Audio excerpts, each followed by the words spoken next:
Bismillahirrahmanirrahim.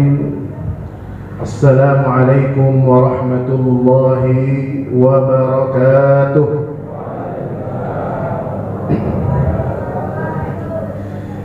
Alhamdulillah. Alhamdulillahi ala ni'amihi al-mutawatirah wa ayatihi al-mutakathirah wa minanihi al-ghamirah. والصلاة والسلام على سيد أهل الدنيا والآخرة وعلى آله وأصحابه الأنجم الزاهرة. اللهم فصل وسلم وبارك وأنعم على سيدنا محمد وعلى آله وأصحابه ومن سار على نهجه إلى يوم الدين. قال الله تعالى في كتابه العزيز وهو أصدق القائلين وإنك لعلى خلق عظيم. صدق الله وصدق رسوله الكريم ونحن على ذلك من الشاهدين. أما بعد، حضرة المكرمون أصحاب الفضيلة Ashabus Sa'adah wal Karamah, yang sama-sama kita cintai, yang sama-sama kita muliakan, yang selalu kita doakan guru kita, orang tua kita, rujukan kita, ayahanda kita, Bapak Kiai Haji Abdul Hakim, matta'ana Allah bituli hayatihi bisihhati wal afiyah, amin, wa nafa'ana bihi wa bi'ulumihi fid dharain, amin. Mudah-mudahan beliau, guru kita Bapak Kiai Abdul Hakim, senantiasa mendapatkan curahan berkah yang tiada akhir. Beliau akan senantiasa mendapatkan nikmat sehat, nikmat jasad, nikmat ruh, dan nikmat iman, yang mudah-mudahan beliau juga akan terus sabar dan istiqomah membimbing kita, menasehati kita, dan insyaallah mendoakan kita semua, amin ya rabbal. Yang tidak kalah kita cintai dan kita muliakan kedua guru kita, Al-Mukarram wal Mufaddal wal Mubajjal Kiai Haji Suyuti, Kiai Haji Ramdhani Suyuti, maaf, Kiai Haji Muhammad Shadiq Suyuti, dan guru kita Bapak Kiai Haji Ramdhani Hamzah, yang mudah-mudahan keduanya akan selalu mendapatkan penjagaan dari Allah Subhanahu wa taala. Karena guru-guru kita yang masih muda ini harus sering dijaga, Pak. Sering dijaga tempayan berasnya, dijaga jangan sampai kosong, dijaga token listriknya. Kalau lewat rumah kiai, rumah guru, mama kiai, token listrik bunyi jangan pakai nanya, habis kiai, token jangan isiin aja sih, ada di situ, tinggal ngisiin. Mudah-mudahan keduanya beliau mendapatkan curahan berkah fid dini wad dunya wal akhirah. Seluruh asatidzah, para alim ulama, para hujjaj, ketua DKM Mushola Nurul Iman yang luar biasa, nambah kelihatan berkahnya. Kalau kata guru kita tadi, Kiai Ramdhani mengatakan ini mushola rasa masjid, bahkan beliau nyebutnya kayak Istiqlal. Memang bener, masya Allah. Tinggal nambah lift kayak 2 biji. Iya, biar yang bapak-bapak yang udah kagak kuat naik tangga nggak ada alasan lagi ke Nurul Iman. Ada lift, tinggal mencet doang naik. Bapak-bapak yang pakai kursi roda cuma 2, yang mainin anak-anak 10 orang, naik turun. Ntar yang muda jadi manja, bukannya naik tangga malah naik. Ketua panitia dan seluruh panitia Maulid Mushola Nurul Iman, yang mudah-mudahan jerih payahnya, pengorbanannya, waktu dan semangatnya akan digantikan oleh Allah Subhanahu wa taala dengan keberkahan, dengan kemudahan, rezeki yang banyak, rezeki yang berkah, yang halal. Mudah-mudahan panitia yang cicilan motornya belum lunas segera lunas. Ibu-ibu yang di bawah jangan lupa Tupperware yang belum lunas, mudah-mudahan cepat lunas. Kan bapak-bapak nggak pernah nyicil Tupperware. Yang ada Tupperware nongol tuh di lemari, nongol dijajarin atau warna merah, warna biru. Giliran lakinya lupa, itu hilang gelas dicari-cariin, seminggu gak ketemu puyeng. Tupperware doang padahal kagak lengkap satu dicariin seminggu. Masya Allah. Para jamaah hadirin dan hadirat yang dimuliakan Allah Subhanahu wa taala, yang hadir pada kesempatan majelis Al-Maulidin Nabawi Asy-Syarif, mudah-mudahan kita termasuk umat yang dilihat oleh Rasulullah sallallahu alaihi wasallam. Para jamaah yang dimuliakan, para hadirin dan hadirat, mohon izin Al-Fakir, saya berhusnudzon ditaruh megang mic ceramah yang paling ujung sebenarnya bukan karena apa-apa. Tadi kalau Kiai Sodik bilang katanya karena yang duluan biasanya kelas dulu. Kalau saya sih enggak, husnudzonnya ini karena berat badannya gitu kayaknya begitu. Yang kurusan dulu dah, yang kurusan dulu. Biasanya yang kurusan kan lama dirinya, dan yang kalau yang gemukan biasanya lama diri bentar gitu. Kayak, mohon maaf saja, kurang lebih gitu. Saya sih husnudzonnya begitu. Kalau di bukan KTP, lah saya paling kecil. Kalau KTP, kalau saya baru umur 25 tahun ya, mohon maaf lah. 25 tahun, wah janda. Luar biasa. Ini saya husnudzon aja, mungkin yang dipilih yang belakangan yang gemukan, yang berat badannya gedean, ada taruh di belakang. Orang kan kalau di mana-mana yang gemukan naik angkot belakangan, tapi kalau yang kurus gitu. Yang belakang yang gemukan.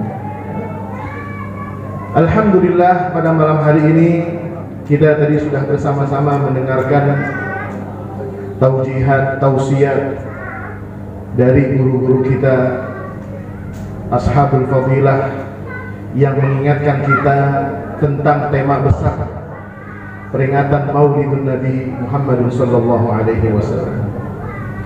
Tadi yang cukup menarik, kedua guru kita juga membahas tentang akhlak. Lebih spesifik lagi, guru kita Kiai Romdoni menyentil kita, mengingatkan kepada kita barangkali kita sudah bertemu dalam titik kebaikan saja masih terus berpecah belah. Udah sepakat ngadain traweh, udah sepakat ngadain pengajian, udah sepakat bikin majelis maulid, tapi masih ribut juga. Padahal di luar sana masih banyak orang yang belum hidup sholat, belum ngerti maulid, belum ngerti musolah, tapi gara-gara keributan kita, ricuhnya kita dalam majelis ilmu dan majelis ibadat, akhirnya malah bikin orang malas datang ke masjid. Pada sore hari tadi Al-Fakir melihat ada salah satu postingan di grup WA yang Al-Fakir ikuti, ada berita yang cukup menarik dari tanah Eropa. Ada sekitar 2000 gereja di Prancis, ini 2000 gereja di Prancis doang, dinyatakan bangkrut dan tutup, saudara. Masya Allah. Nurul Iman bukannya bangkrut tuh, yakin. Ini permadaniannya dari Pakistan kan? Bener, udah lunas mas? Ustaz?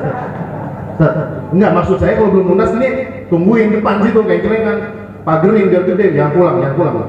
Belum lunas. Todong-todongin Ustaz. Luar biasa. Ini merupakan sebuah nikmat yang Allah sebutkan di dalam lisannya Rasulullah SAW. Ketika beliau mengatakan dalam sebuah potongan hadis, ketika beliau memerintahkan agar kita menikah, tetapi beliau di akhirnya mengatakan fa inni mukatsirum bikumul umam yaumal qiyamah.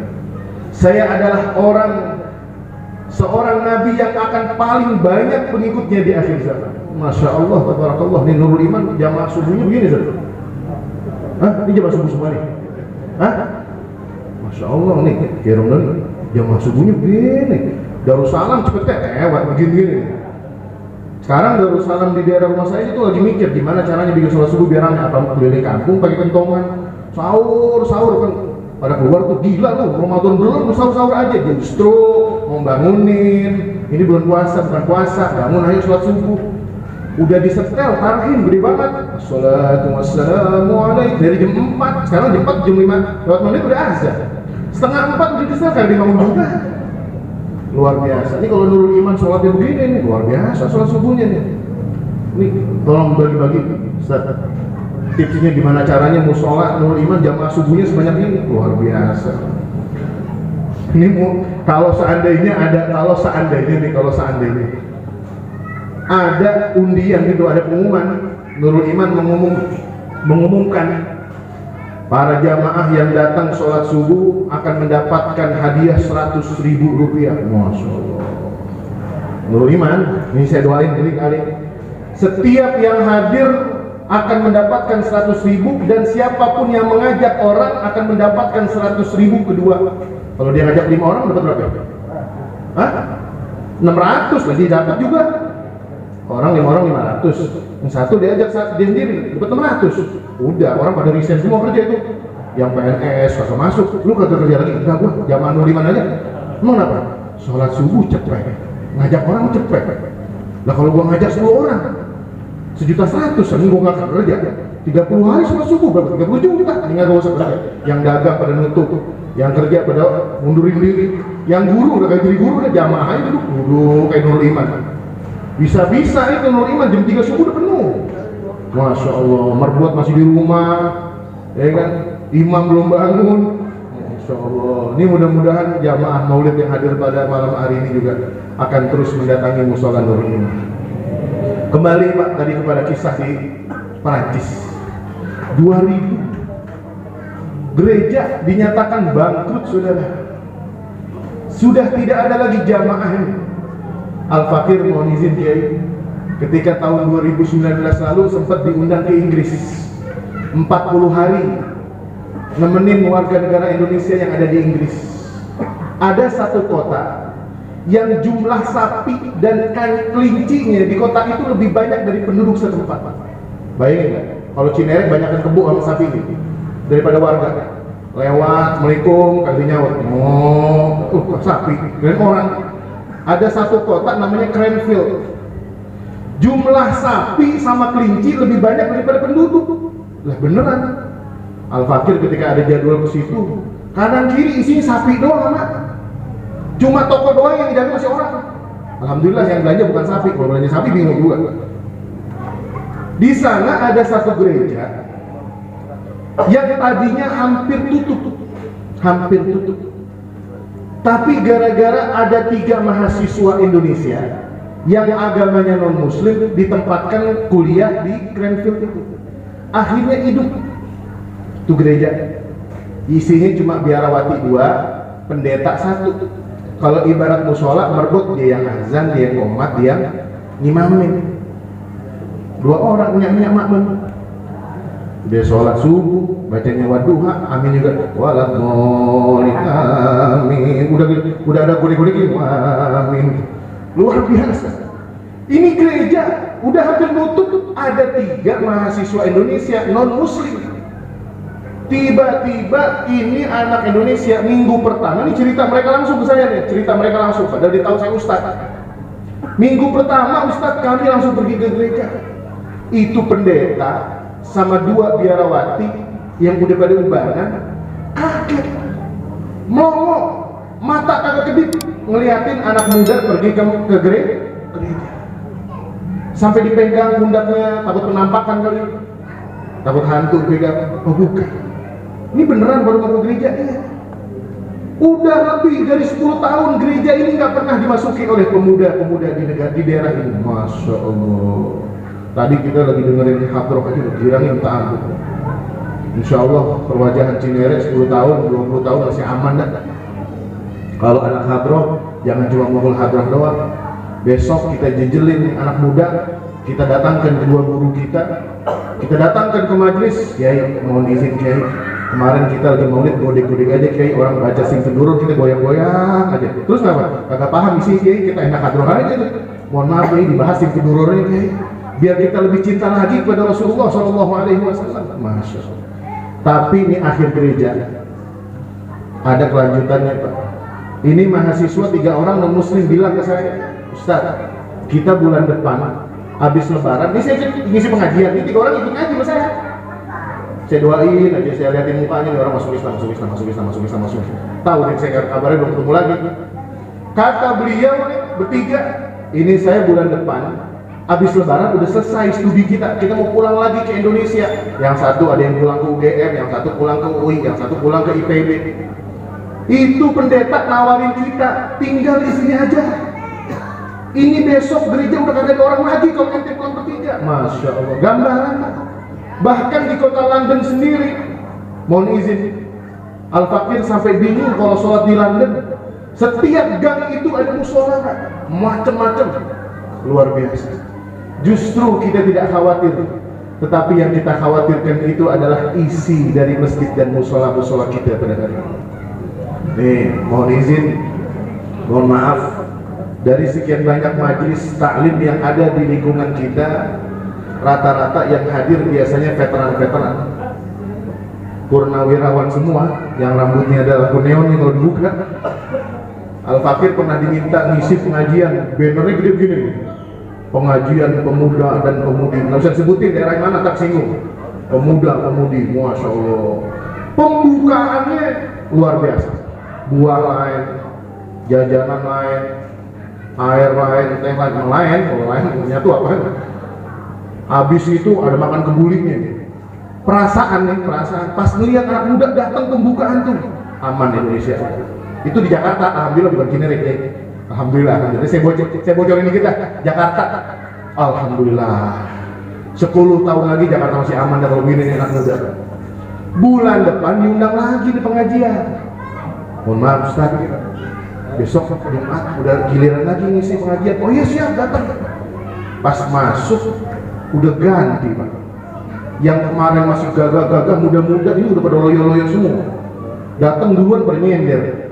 Saya bilang bulan lalu kan banyak banget anak muda. Iya Ustaz, udah pada ganti veteran. Pas bulan kemarin belum pensiun, sekarang yang datang pensiunan semua. Masya Allah, sepi saudara. Oleh karenanya mudah-mudahan Maulidun Nabi SAW, mudah-mudahan kita tidak hanya bergembira dengan lahirnya Rasulullah SAW di bulan ini saja. Mudah-mudahan kita tidak terjebak euforia cuma di bulan Rabiul Awal dan Rabiul Tsani saja. Mudah-mudahan maulid kita akan terus berkelanjutan.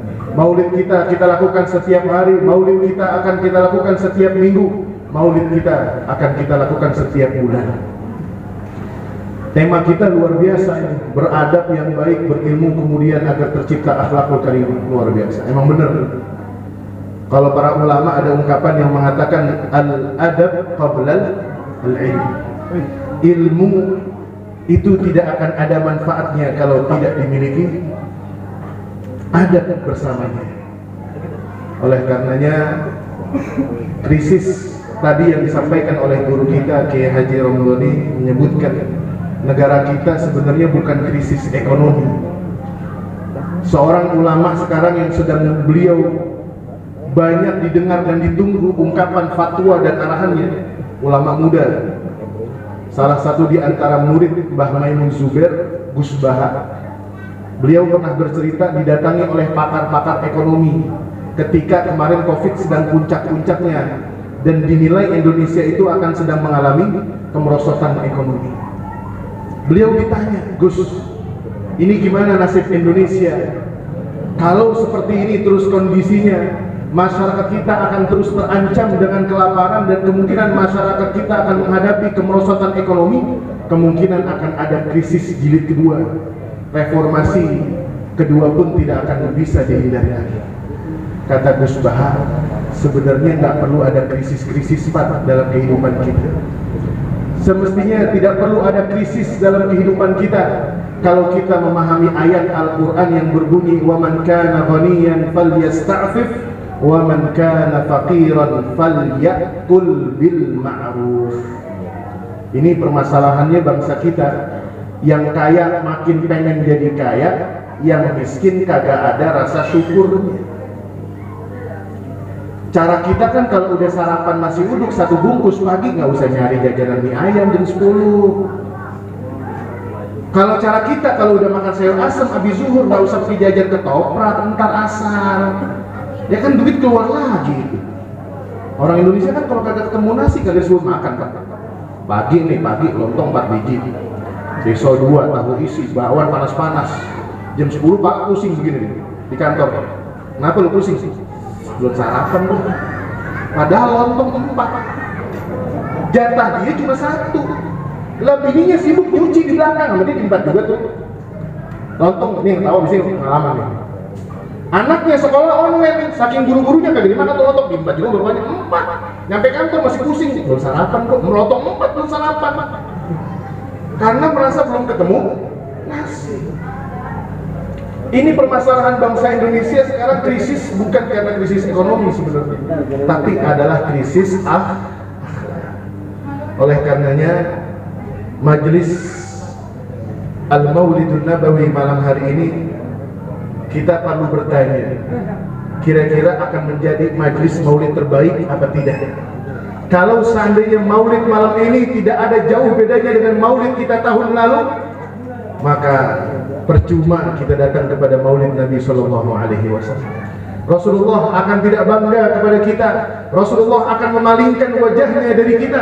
Kalau akhlak kita setelah maulid pulang ke rumah tidak ada perubahan. Sekarang kalau kita ditanya, akhlak kita yang lebih tahu siapa? Guru kita, murid kita, teman kita, tetangga kita, apa sahabat kita? Kuncinya bukan itu semua. Orang yang selayaknya ditanya tentang akhlak kita adalah pasangan hidup kita. Nih Pak, ini jangan bangga dulu. Kalau punya teman ajar banget ini. Mau punya teman nih, waras banget. Ayo mancing, lapang, sekolah, ayo dibayar mancing, ayo mancing. Traktir semua mancing nih. Ngopi habis 400.000 teman dibayarin. Nyampe rumah bini, bang di suatu Betawi apa bang 30.000, mahal amat 30.000. Padahal tadi habis traktir teman berapa? 400.000. Sama orang bares, sama bini kagak bares. Anak butuh data buat besok PJJ, buat online, minta data cuma 15.000, dikata mahal. Giliran main futsal 1 jam bayar 100.000, kuat. Masya Allah. Kalau kita ingin melihat diri kita, tanyakan kepada pasangan hidup kita. Suami tanyakan kepada istri, istri tanyakan kepada suami. Dan ini apa yang pernah terjadi dalam kehidupan Rasulullah sallallahu alaihi wasallam. Ketika para sahabiat datang ke rumah Rasulullah sallallahu alaihi wasallam, penasaran dengan akhlak Rasulullah. Kira-kira Rasulullah kalau di luar senyum. Tadi dikisahkan oleh guru kita Kiai Sodik, sampai Rasulullah belanja nenteng sendiri Pak. Belanja nenteng sendiri. Kalau kita enggak, udah jadi ustaz ke pasar bela-belain kayak peci putih, pakai sorban dehem-dehem di depan tukang tongkol. Ustaz belanja, Ustaz belanja, Ustaz belanja. Beli 2 kilo, ngarepin dapat 4. Waduh, Ustaz yang beli 4 kilo dah. Saya beli 2 kilo dong, nggak apa-apa 2 kilo. Wah, nih. Alladzina yashtaruna bi ayatillahi. Al-Imam Ahmad bin Hanbal, suatu saat beliau itu pernah kegep Pak, tahu kegep Pak? Ketangkep di pasar, bukan menyolong, bukan. Ini kan lagi zamannya orang pakai jilbab lebar-lebar, ambil belanja nongkrong tangannya kerauk gitu, masuk ke dalam. Imam Ahmad bin Hanbal ketahuan ke pasar pakai baju yang sudah lusuh, bahkan beliau menutupi wajahnya dengan imamah beliau. Beliau beli makanan, beli gandum, beli ini, beli itu sebagainya. Terakhir beliau ketemu dengan seorang penjual rempah-rempah yang mengenal matanya Al-Imam Ahmad bin Hanbal. Sampai kemudian ketika beliau meminta ukuran makanan tersebut, tetapi sang penjual melebihkan timbangannya karena beliau tahu seorang imam yang sedang belanja. Kemudian beliau memegang tangan penjual itu. Saya meminta kepadamu dengan menyebut nama Allah Subhanahu wa ta'ala, perlakukanlah diriku ini sebagai seorang penjual dan jangan pernah menganggapku adalah sebagai seorang ulama yang pernah duduk di kota Baghdad. Masya Allah. Kalau kita belanja peci dipakai, seragam, gamis turun, sepasar denger deheman. Ustaz belanja, Ustaz belanja. Waduh, luar biasa. Hati-hati nih Pak. Nah, kembali Pak. Bagaimana akhlak kita? Orang yang paling tahu tentang akhlak kita ketika para sahabiat bertanya kepada Aisyah radhiyallahu anha, ini benar nggak Rasulullah akhlaknya mulia nih kayak di luar? Apa jawabannya Aisyah radhiyallahu taala anha? Ketika ditanya oleh para sahabiat, kaifa kana khuluqu Rasulillah sallallahu alaihi wasallam? Bagaimana akhlaknya Rasulullah sallallahu alaihi wasallam? Jawabannya simpel, singkat, padat. Dan ini barangkali yang paling susah kita dapatkan. Kalau kita adalah seorang suami, belum tentu kita mendapatkan pujian, belum tentu kita mendapatkan testimoni, belum tentu kita mendapatkan persaksian dari istri kita. Kalau kita seorang istri, belum tentu suami kita berani mengatakan kita adalah seorang yang solihah di mata suami kita. Apa jawabannya Aisyah radhiyallahu anha? Kana khuluquhu al-Qur'an. Akhlak beliau itu sama apa yang ada di dalam Al-Qur'an. Luar biasa, Pak.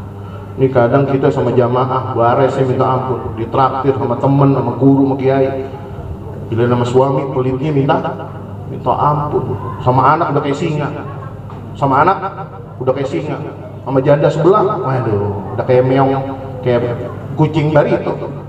Jadi melehoy gitu ketemu janda. Ya, tuh.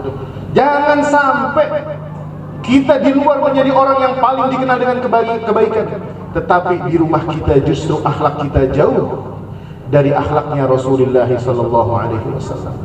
Rasulullah kalau dilihat-lihat, Pak, akhlaknya ini luar biasa.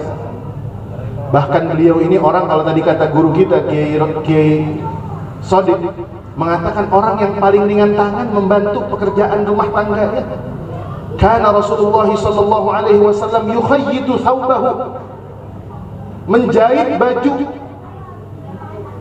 yang beliau miliki, bahkan baju istrinya kalau sobek beliau yang jahitin. Ini kadang kita orang laki habis ngopi pagi sampai sore tuh gelas agak pindah ke belakang.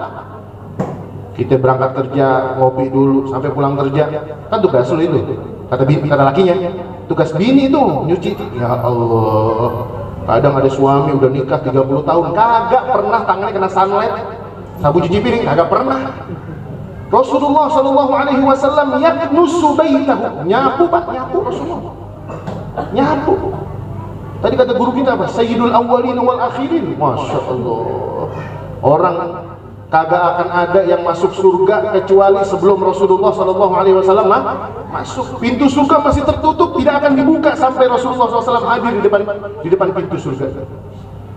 Ini kita baru timbangan jadi RT doang. Ada yang jadi calon LMK kagak menang, Pak. Waduh. LMK kagak menang, udah berubah. Padahal mukanya baru nongol baliho 2 biji doang di RT. Mukanya nongol di baliho, itu gimana nongol baliho seluruh Indonesia itu? Di mana-mana nongol. Nah, luar biasa, Pak. Tantangan kita pada setiap datangnya Maulid Nabi sallallahu alaihi wasallam, yuk kita tanya kembali kepada diri kita. Sudahkah kita mencoba untuk meneladani akhlak Rasulullah sallallahu alaihi wasallam? Jangan pernah berharap mendapatkan persaksian dari orang kalau kita akhlaknya baik. Jangan pernah berharap kalau kita mendapatkan persaksian dari teman ngaji kita kalau akhlak kita baik. Jangan pernah berharap ingin mendapatkan pujian dari guru-guru kita kalau akhlak kita baik, tetapi akhlak kita di rumah buruknya minta ampun. Beliau sampai pernah mengatakan sallallahu alaihi wasallam, khairukum khairukum li ahli wa ana khairukum li ahli. Masya Allah. Beliau ini akhlaknya paling indah, paling indah. Pernah suatu waktu sahabat Muawiyah bin Abi Sufyan. Ini Muawiyah bin Abi Sufyan kan masuk Islamnya setelah Fathu Mekah, Pak. Rada terlambat. Ibarat orang ngaji, udah pada hatam takrib, fatul qorib, fatul mu'in, dia baru maju, ikut ngaji, pelangap longo. Ini kok bahasannya berat banget ya ngaji. Bukan berat, Pak, lu baru tumben ngaji.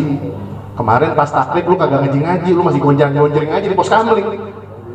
Bukan berat. Muawiyah radhiyallahu anhu masuk Islamnya belakangan. Pada suatu hari baru dengar hadis tentang keutamaan nyautin orang bersin. Orang bersin gimana, Pak, akhlaknya? Kalau kita bersin ngucapin alhamdulillah, yang dengerin ngucapin yarhamu, dibalas lagi sama yang bersin, yahdikumullah wa yuslih balakum. Nah, kejadian nih sama Muawiyah, lagi sholat sampingnya Muawiyah bersin. Sahabat udah ngaji yang masuk Islamnya dari zaman dulu, muhajirin yang masuk Islamnya sebelum hijrah. Udah tahu yang namanya bersin, ngucapin alhamdulillah boleh, tapi asal jangan lagi sholat. Meskipun khilaf di kalangan para ulama, ada yang mengatakan boleh selagi bentuknya masih zikir, tapi kan kagak enak saut-sautan. Masa sholat saut-sautan?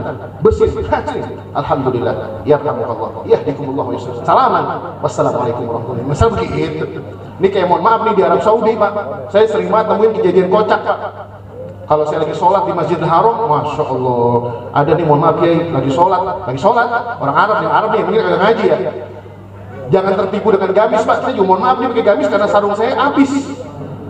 Yang tukang nyuci rumah saya sakit udah seminggu, kagak nyuciin. Ya gamis saya udah mohon maaf ya, bukan lagu-laguan nih, dan itu sarung tuh nyisa. Kalau pakai juga jiplak nih putih, saya pakai gamis aja dah. Pak, orang Arab nih Pak, sholat di samping saya di Masjidil Haram, sholat maghrib.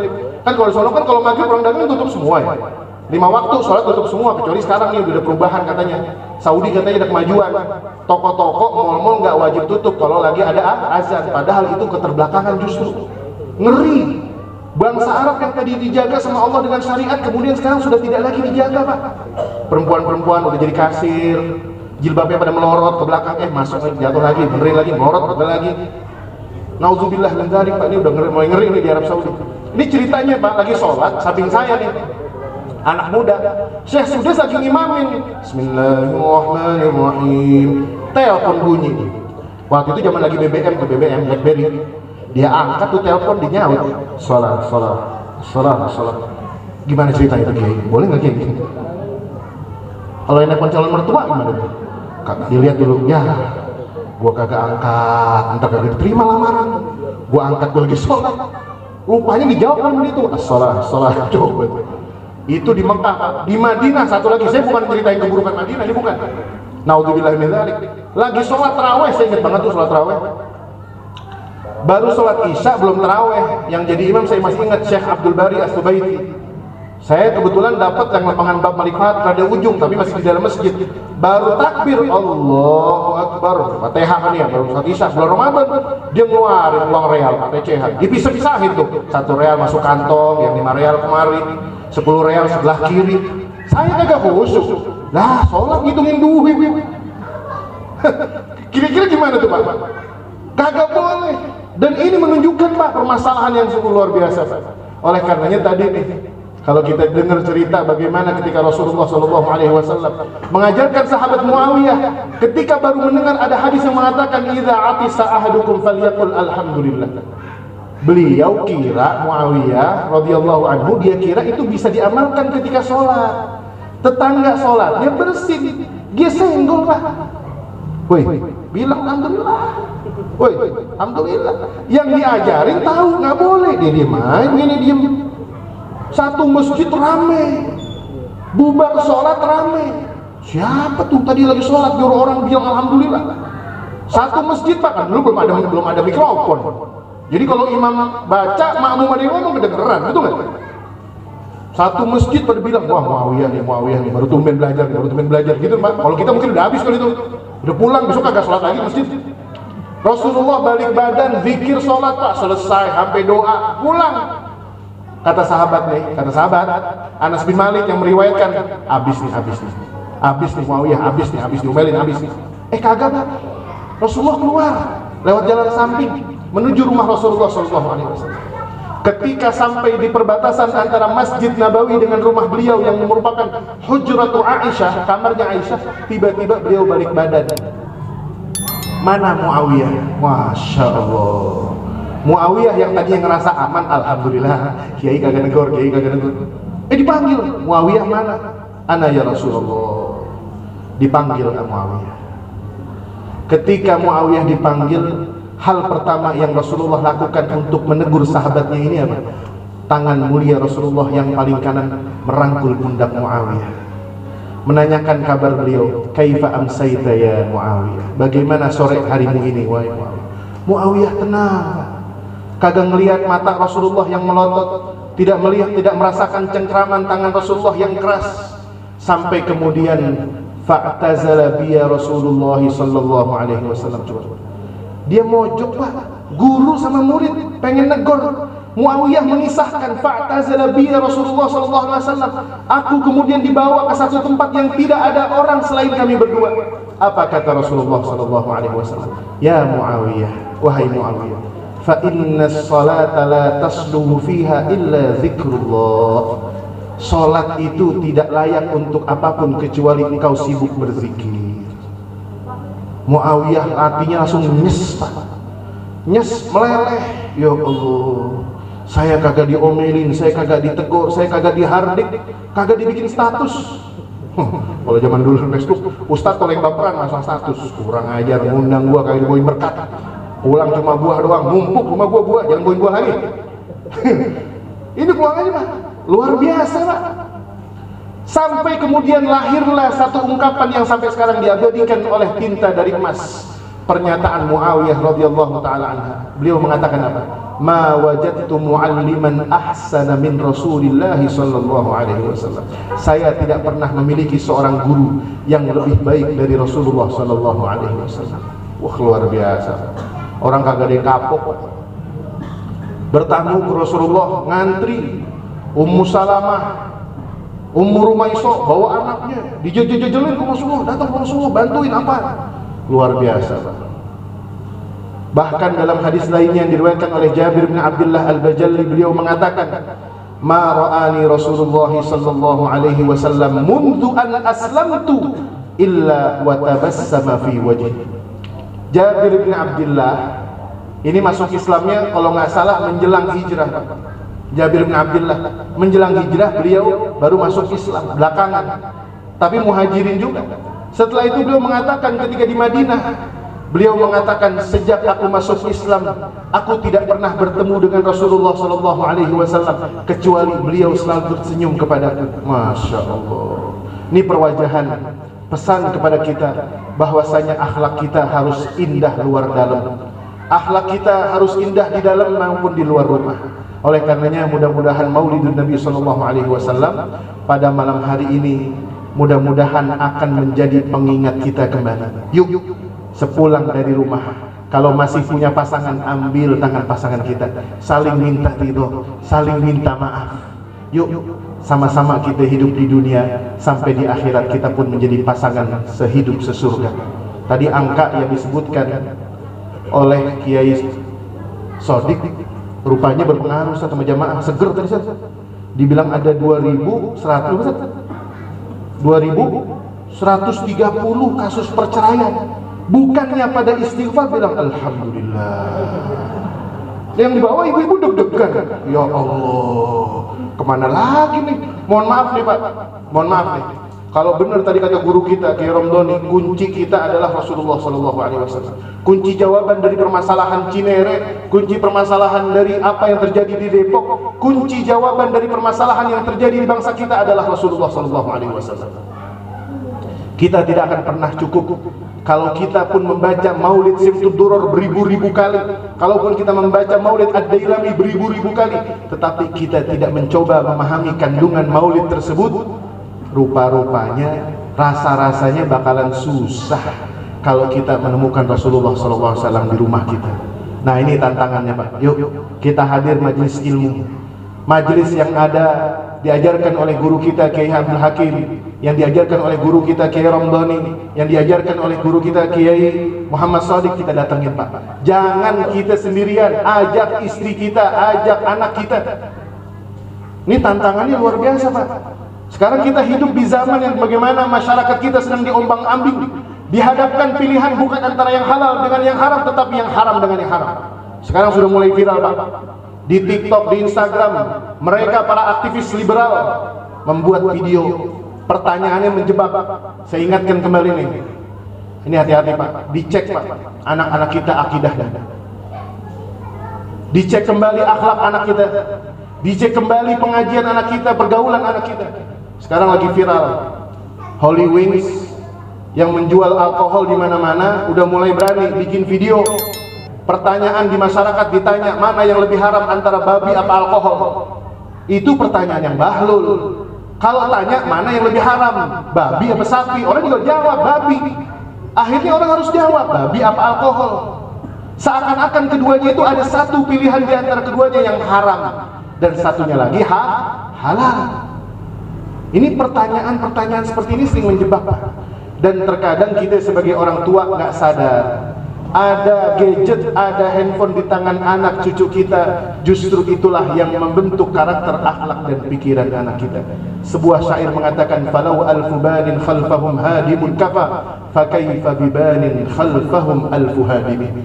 Kalau seandainya ada 100 orang berkumpul untuk membangun kontrakan 2 kali 3 petak doang, Pak. Sepetak 2 kali 3 meter doang, persegi. Ada 100 orang mau membangun, kira-kira 2 hari selesai apa enggak?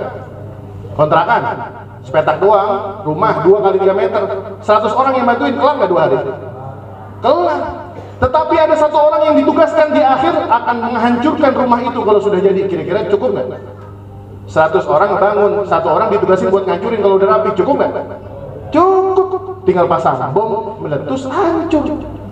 Fakaifa bibanin khalfahum alfu hadimin. Bagaimana ceritanya kalau rumah kita hanya 1 orang yang menjaga akhlak anak kita, tetapi di luar rumah ada 1000 orang yang ingin merusak akhlak rumah tangga kita. Oleh karenanya, kalau sekarang kita bingung dengan usaha kita yang seret, kalau kita bingung dengan rumah tangga kita yang hampir karam, kalau kita bingung dengan hasil pendidikan kita yang makin hancur, kembali kita lihat bagaimana cara Rasulullah SAW mendidik umat ini. Sekarang kita disalah kaprahkan, Pak. Ulama kita yang benar, ulama kita yang berjuang, sekarang sudah mendapatkan kriminalisasi. Mohon izin, mohon maaf para kiai, para hujjaj, para tokoh. Guru kita Al-Habib Muhammad Rizik Syihab masih di penjara. Beliau korupsi 1 rupiah pun tidak. Beliau hanya gara-gara mengamar ma'rufkan nahi munkar di Indonesia, mengingatkan tentang bahayanya di Indonesia, beliau harus menelan pil pahit. Tetapi kita, orang yang masih terbebas di luar penjara, terkadang masih melihat itu hanya persoalan politik. Tetapi mohon izin, mohon maaf para kiai, para ulama, isu yang sekarang diseret itu bukanlah isu soal agama, tapi ini ada agenda besar. Belum lama kita punya menteri agama, punya menteri pendidikan mengeluarkan Permendikbud, Peraturan Menteri Pendidikan nomor 30 tahun 2021. Ini nggak lama-lama, terakhir ini saya sebutkan dalam akhir ceramah saya. Pada pasal kelima ada aturan bagaimana seseorang yang melakukan aktivitas seksual di ranah perguruan tinggi itu tidak disebut dengan tindakan asusila maupun perzinahan jika aktivitas tersebut dilakukan suka sama suka oleh kedua pihak. Nah, tuh. Luar biasa, Pak. Tantangan kita, Pak. Kalau kita cinta kepada Allah, kita cinta kepada Rasulullah, kita cinta kepada anak-anak kita jaga aurat anak kita di rumah, di luar rumah. Tetapi ketika mereka melangkahkan kaki ke perguruan tinggi di Indonesia, tidak ada lagi payung agama yang menjaga mereka. Kita sebagai orang tua tidak bisa menuntut pelaku yang sudah melakukan tindakan asusila kepada putri maupun putra kita. Kalau mereka ditanya oleh pengadilan, apakah Anda wahai mahasiswi, apakah Anda wahai mahasiswa ketika melakukan tindakan ini Anda suka sama suka? Ya, suka sama suka. Dan itu dilegalkan oleh negara meskipun kedua pasangan tersebut yang berlawanan jenis melakukan belum terikat dengan ikatan pernikahan. Luar biasa nih, Pak. Oleh karenanya kita barangkali tidak bisa berkata apa-apa, Pak. Demo juga kagak bisa. Yang gerakin untuk bersuara amar ma'ruf nahi munkar kepada pemerintah juga tidak ada. Benteng terakhir kita adalah majelis ilmu. Yuk, kalau kita capek ceramah, kalau kita capek datang ke majelis taklim, ajak anak-anak kita ke majelis taklim supaya mendengarkan ilmu dari guru-guru kita. Oleh karenanya tantangan kita sepeninggal selesainya kita dari majelis maulid Nabi, kita lihat, mohon maaf nih panitia, besok kalau Nurul Iman ada pengajian dengan guru kita Kiai Abdul Hakim, jumlahnya tolong dihitung nih, kira-kira sama nggak nih Ustaz? Gimana Ustaz? Guru kita Kiai Romdoni di Masjid Persatuan tiap malam apa Ustaz? Malam Rebo, pada maghrib. Malam Rabu, pada maghrib. Kiai Sodik gimana Ustaz? Di mana? Di rumah setiap malam Selasa, malam Rebo, urutan. Kita lihat nih, kira-kira yang hadir masih begini apa kagak nih? Kira-kira nih, hadir masih begini apa kagak nih? Oleh karenanya, mudah-mudahan dengan hadirnya majelis kita di malam ini dengan Rasulullah Sallallahu Alaihi Wasallam, mudah-mudahan Allah Subhanahu Wa Taala membukakan jalan bagi kita dan keluarga yang sedang ada masalah, mudah-mudahan bisa dikeluarkan dari masalah tersebut. Yang sedang tertimpa hutang, mudah-mudahan Allah lunasi hutangnya. Yang sedang sakit, mudah-mudahan Allah sembuhkan penyakitnya. Yang sedang mendidik anak, mudah-mudahan putra putri kita, anak cucu kita, anak mantu kita dijadikan sebagai keturunan yang soleh dan soleha. Dan kita bacakan suratul Fatihah. Kita niatkan untuk guru-guru kita yang sudah mendahului kita maupun yang masih hidup. Mudah-mudahan Allah berikan keberkahan bagi guru-guru kita fid dini wal dunya wal akhirah. Dan seluruh jamaah yang hadir di sini, yang ibu-ibu maupun bapak-bapak, mudah-mudahan Allah berikan hidayah yang tidak akan pernah redup sampai akhir usia kita. Bitilkan niyah wa ila hadratir rasul wal batuli wa ummiha wa ba'liha wa muhibbiha wa muayyidiha syai'un lillahi lana wa lahumul fatihah. A'udzu billahi minasyaitonir rajim. Bismillahirrahmanirrahim. Alhamdulillahi rabbil alamin arrahmanir rahim maliki yaumiddin iyyaka na'budu wa iyyaka nasta'in ihdinas siratal mustaqim siratal ladzina an'amta 'alaihim ghairil maghdubi 'alaihim waladdallin amin. Lebih kurangnya al-faqir mohon maaf wal 'afu minkum. Wassalamu alaikum warahmatullahi taala wabarakatuh.